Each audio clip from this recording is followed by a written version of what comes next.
Angeline with B-Sides, and we're here at Hard Summer, hanging out with one of the performers, CHYL. It's so good to see you again. Yeah, thank you. Good to see you too. Yeah, I mean, how are you? By the way, I wanted to say I love your aesthetic. It very much goes into your genre of speed house, which we'll get into a little later. But I want to say, like, this is so on brand with race car theme and everything. Like, where do you source all your clothes from? I source my clothes from all kinds of places. This is kind of from an online store. I actually buy a lot of my clothes from China and I ship them over together. This is a little bit kind of a random shirt. It's like racer themed, and I love that it says "great job." It's great job on here. So that's all I need for the motivation for today. Yeah, no, I love it. And you did a great job. I want to say we did catch your opening set here at Hard at the Hard stage, and we loved how diverse it was. We heard you play Taylor Swift. We heard you play What Is Love, and obviously your own music and things like that. You know, how did it feel opening up the festival? I feel great. I feel very pumped still. A lot of adrenaline in my body right now, but it's such an honor to play at Hard Festival. Like it's honestly like one of my dreams come true, and I can't believe I just did that. I had a great time with everyone. A lot of people showed up and kind of mobbed to my set, and I think I did a great job too. So overall, I'm super happy. Yeah, I'm stoked. Yeah, well, this is the 15th anniversary of Hard. And have you been before?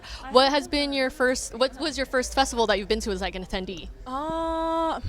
Which one was my first festival? My first rave. I've never been to Hard Summer. This is my first Hard Summer.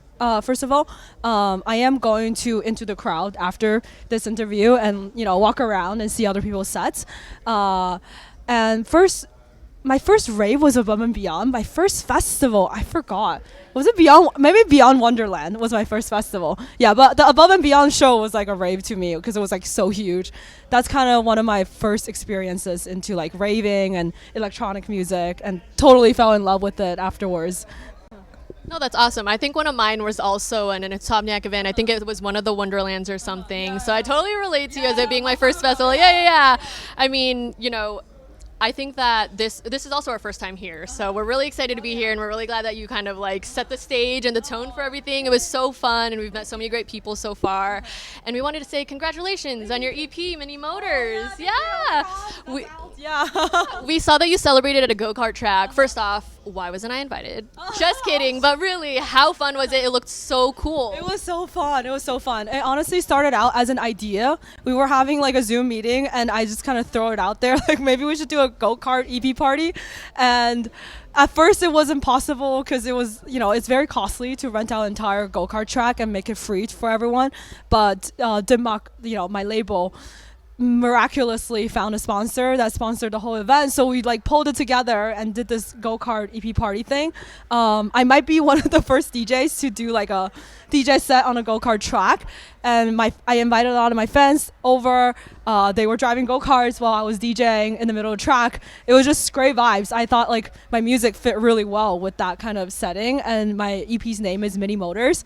It's kind of like a Hot Wheels themed, like toy car themed collection of five tracks.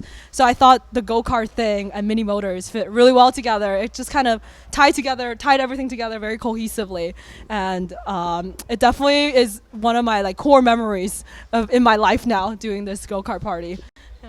I have to ask, who won go-kart racing? Was it you? No, I was actually kind of slow. My managers were faster than me for some reason. Hunter was very fast. Yeah. Who won? I actually don't really know, but people were going in groups, right? Like groups of 10. Yeah, and I'm ashamed to say I wasn't the fastest. I gotta practice more. I've never gone go-kart racing, so I'm sure I would have been right there with you, kind of slow behind everyone, but I'm sure it was a lot of fun. Yeah. So you mentioned, again, your EP, Mini Motors. You mentioned it was about Hot Wheels, and it kind of, the artwork exudes like youthful fun, and it's very fast, and it goes into, again, your genre of speed house. What made you decide to like go into speed house versus like trap or dubstep or anything like that? I just love this genre so much. When I first got into Speed House, I was listening to a lot of Alert and House of Panda, and not too many people are making this genre. And when I found out Alert and House of Panda were doing it, it was just like such a fresh, to me it's such a fresh like genre, and it's so new and not too many people are doing it, and it's just when I listen to it, it gives me so much energy and adrenaline. So I was doing kind of bass house at the time, and I just thought this is kind of like bass house times 10 times faster. Like I want to try this. So I started, making this speed house thing like kind of like around a year ago.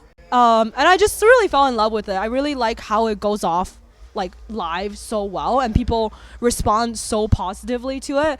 It gives me a lot of energy. It gives my listeners a lot of energy too. So that's kind of what I'm hoping to do is to keep spreading kind of the gospel of speed house and make, try to push it to a little bit more mainstream. The fact that, Hard Summer invited me to play my speed house on, Hard stage, like it's such an honor, and like it kind of proves to me that like I have an opportunity to keep pushing this genre forward and have people around the world like be more exposed to it. So that's kind of my goal.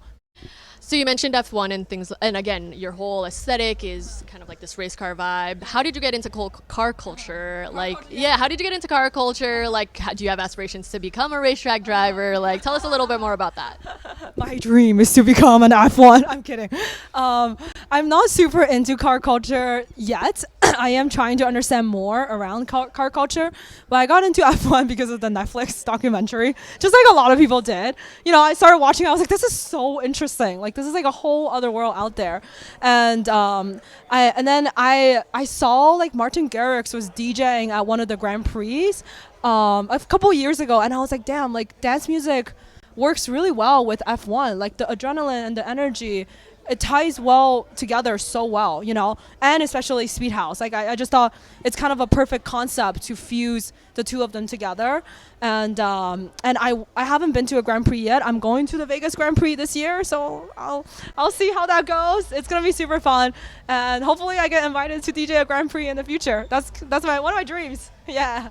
Yeah, that's awesome. Again, good luck. We're putting it out into the universe, right? Yeah, She's gonna play a Grand Prix in the future. One of your tracks on your EP too is Barbie, and everyone's talking about Barbie because the Barbie movie also came out. Was that just a coincidence that your song was also named Barbie? Were you inspired after like seeing the trailer? How did that song come about? Yeah. So I was working on Barbie. It was a little bit random, but I think the timing was kind of perfect. I was working with my vocalist friend Melissa Brooks on Barbie. I sent her the instrumental. She sent me like the perfect kind of rap verses to it. And the theme was Barbie, and I just thought, oh my god, this is awesome. Like it's about female, like protagonist not being afraid of anything else in the world, kind of claiming her spot, and just overall very empowering kind of energy. I think with the song we're trying to say, like, even if you are pretty and you're kind of girly and you're kind of like a Barbie, you can still be very like empowering. You can still stand your own ground. You can, manage other people and become your own boss. So that's kind of the theme of the song. It just so happened like the movie was also coming out, so the timing was kind of perfect with it. And then me and the label were like, okay, let's put it out like around the same time, like around the promotion time. So it kind of it worked out that way. No, that's awesome to hear. I mean, I loved the song. Again, I watched the movie too, and it felt very empowered. Again, very timely and everything. I have to ask, which Barbie do you think you are? Oh, which Barbie? What kind of Barbies are there again? Like, Like I'm the racer Barbie, right? Exactly. Yeah, I'm the racer Barbie. Yeah. What kind of car do you think Racer Barbie would be driving? Oh, I like McLaren. Pink McLaren then. Race car Barbie. Pink McLaren. Yeah, there you go. Yeah. Well, this is CHYL, She Musics. Thank you so much for hanging out with us. Thank you guys so much for having me. Yeah.